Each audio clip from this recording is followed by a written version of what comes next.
ರಾಜ್ಯದಲ್ಲಿ ಬಿಜೆಪಿ ಸರ್ಕಾರದಲ್ಲಿ ಅಧಿಕಾರದಲ್ಲಿದ್ದಂತ ಸಂದರ್ಭದಲ್ಲಿ ಹಿಜಾಬ್ ಅನ್ನ ನಿಷೇಧ ಮಾಡಲಾಗಿತ್ತು. ಇದೀಗ ಸಿಎಂ ಸಿದ್ದರಾಮಯ್ಯನವರು ಹಿಜಾಬ್ ನಿಷೇಧವನ್ನ ವಾಪಸ್ ತಗೊಳ್ತೀವಿ, ಮತ್ತೆ ಹಿಜಾಬ್ ಧರಿಸಿ ಶಾಲಾ ಕಾಲೇಜಿಗೆ ಹೋಗ್ಬೋದು ಅನ್ನೋ ನಿಟ್ಟಿನಲ್ಲಿ ಒಂದು ಭಾಷಣವನ್ನು ಕೂಡ ಮಾಡಿರುವಂತದ್ದು. ಇನ್ನು ಈ ಕುರಿತು ಏನು PS ಕಾಲೇಜಿನಲ್ಲಿ ಏನು ಶ್ರೀರಾಮ ಘೋಷಣೆಗೆ ಅಲ್ಲಾಹು ಅಕ್ಬರ್ ಎಂಬ ಘೋಷಣೆ ಕೂಗಿದಂತ ವಿದ್ಯಾರ್ಥಿನಿ ಮುಸ್ಕಾನ್ ನಮ್ಮ ಜೊತೆ ಇದ್ದಾರೆ. ನೇರವಾಗಿ ಅವ್ರನ್ನೇ ಮಾತಾಡ್ತೀನಿ.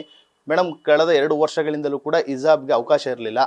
ಇದೀಗ ಮತ್ತೆ ಸಿದ್ದರಾಮಯ್ಯನವರು ಹೇಳಿದ್ದಾರೆ ಹಿಜಾಬ್ ನಿಷೇಧವನ್ನು ವಾಪಸ್ ತಗೊಳ್ತೀವಿ ಅಂತ. ಏನ್ ಹೇಳ್ತೀರಾ, ನಿಮ್ಮ ಫಸ್ಟ್ ರಿಯಾಕ್ಷನ್?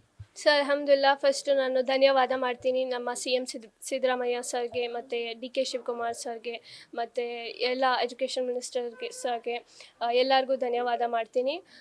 ಮತ್ತು ಎಲ್ಲ ಹಿಜಾಬ್ ಸಪೋರ್ಟ್ ಮಾಡಿರೋರಿಗೆ ಎಲ್ಲ ಧನ್ಯವಾದ ಮಾಡ್ತೀನಿ. ಯಾವ ರೀತಿ ತೊಂದರೆ ಆಗ್ತಿತ್ತು ಮೇಡಮ್? ನೀವು ಕೂಡ ಒಂದು ವರ್ಷ ಕಾಲೇಜ್ಗೆ ಹೋಗ್ಲಿಲ್ಲ, ಬೇರೆ ಕೋರ್ಸ್ಗೆ ಸೇರ್ಕೊಂಡ್ರೆ, ಯಾಕೆಂದ್ರೆ ಹಿಜಾಬ್ ಅಲ್ಲಿ ಅವಕಾಶ ಇರಲಿಲ್ಲ ಅಂತ. ಯಾವ ರೀತಿ ತೊಂದರೆ ಆಗ್ತಿತ್ತು ಅಂತ? ಸರ್, ಅದೇ ಎಷ್ಟೋ ಹುಡುಗಿರು ಎಕ್ಸಾಮ್ಸ್ನ ಡ್ರಾಪ್ ಮಾಡಿದ್ರು. ಎಕ್ಸಾಮ್ಸ್ 1 ವರ್ಷ ಎಲ್ಲರದು ವೇಸ್ಟ್ ಆಯಿತು. ಕಂಟಿನ್ಯೂ ಮಾಡ್ತೀನಿ. ನೀವು ಮೇಡಮ್ BCom ಓದ್ತಿದ್ರಿ, ಆದರೆ ಯಾವಾಗ ಹಿಜಾಬ್ ನಿಷೇಧ ಆಯಿತು ಬೇರೆ ಕೋರ್ಸ್ಗೆ ಸೇರ್ಕೊಂಡಿದ್ರಿ. ಇವಾಗ ಮತ್ತೆ ಏನಾದರೂ BCom ಮುಂದುವರಿಸ್ತೀರಾ ನಿಮ್ಮ ವ್ಯಾಸಂಗನ? ಅದೇ ಕಾಲೇಜ್ಗೆ ಸೇರ್ಬೇಕು ಅಂತಾರೆ, ಏನು ಹೇಳ್ತೀರಾ? ಹ್ಞೂ ಸರ್, BCom ನಾನು ಅದೇ ಕಾಲೇಜಲ್ಲಿ ಸೇರಿ ಇನ್ಶಾಲ್ಲಾ ಕಂಟಿನ್ಯೂ ಮಾಡ್ತೀನಿ. ಅಲ್ಲ, ಬೇರೆ ಕಾಲೇಜ್ಗಳಿಗೆ ಅವಕಾಶ ಇತ್ತು ಅಂದ್ರೆ ಹಿಜಾಬ್ ಧರಿಸಿ ಬರ್ಬೋದಾಗಿತ್ತು, ಆದ್ರೆ ಅಂತ ಕಾಲೇಜ್ಗೆ ಮತ್ತೆ ನೀವು ಸೇರ್ಕೊಳ್ಳಿಲ್ಲ, ಬೇರೆ ಕೋರ್ಸ್ಗೆ ಸೇರ್ಕೊಂಡ್ರಿ. ಅಂದ್ರೆ ಇದೇ ಕಾಲೇಜಲ್ಲಿ ಓದಬೇಕು ಅಂತ ಆಸೆ ಇದೆಯಾ ಏನು ಅಂತ? ಹ್ಞೂ ಸರ್, ಇಲ್ಲೇ ಓದಬೇಕಂತ ಆಸೆ ಇತ್ತು. ಅದಕ್ಕೆ ನಾನು ತುಂಬ ಆಪರ್ಚುನಿಟೀಸ್ ಸಿಕ್ತು, but I refused going there. So ಇನ್ಶಾಲ್ಲಾ ಐ ಕಂಟಿನ್ಯೂ ಮೈ ಸ್ಟಡೀಸ್. ಒಂದಷ್ಟು ವಿದ್ಯಾರ್ಥಿ, ಕೇವಲ ನೀವು ಒಬ್ಬರೇ ಅಲ್ಲ, ಒಂದಷ್ಟು ಉಡುಪಿ ಭಾಗದಲ್ಲಿ ಒಂದಷ್ಟು ಜನ ಕಾಲೇಜ್ನೇ ಬಿಟ್ರು ಅಂಥವ್ರಿಗೆ ಏನು ಹೇಳ್ತಾರೆ ಈ ಸಂದರ್ಭದಲ್ಲಿ? ಮತ್ತೆ ಹಿಜಾಬ್ ಏನಾದರೂ ವಾಪಸ್ ತಗೊಂಡಿದ್ದಾರೆ, ನಿಷೇಧ ವಾಪಸ್ ತಗೊಂಡಿದ್ದಾರೆ, ಆ ವಿದ್ಯಾರ್ಥಿನಿಯರಿಗೆ, ಕಾಲೇಜ್ ಬಿಟ್ಟಂಥ ವಿದ್ಯಾರ್ಥಿನಿಯರಿಗೆ ಏನು ಹೇಳ್ತೀರಾ? ಸರ್, ಫಸ್ಟ್ ಆಫ್ ಆಲ್ ನನಗೆ ಹುಷಾರಿಲ್ಲ.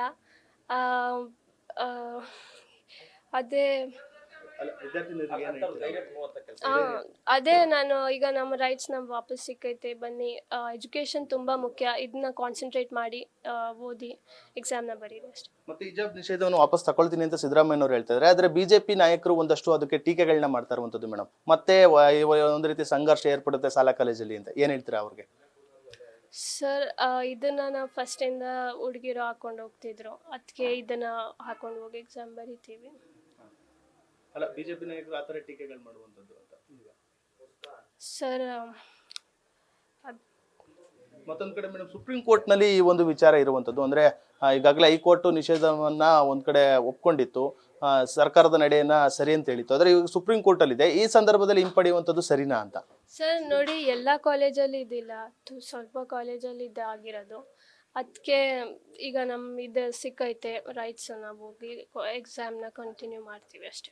ಕೊನೆಯದಾಗಿ ಮೇಡಮ್, ಕೆಲವೊಂದಷ್ಟು ವಿದ್ಯಾರ್ಥಿಗಳು ಅಂದ್ರೆ ನಮ್ಗೆ ಕೇಸರಿ ಸಾಲನ್ನ ಹಾಕೊಂಡು ಹೋಗೋಕೆ ಅವಕಾಶ ಕೊಡಿ, ಈ ತರ ಒಂದು ಪ್ರಶ್ನೆಗಳನ್ನು ಮಾಡುವಂಥದ್ದು. ಅಂಥವ್ರಿಗೆ ಏನು ಹೇಳ್ತೀರಾ? ಅಂಥವ್ರಿಗೆ ಏನು ಹೇಳ್ತೀರಾ?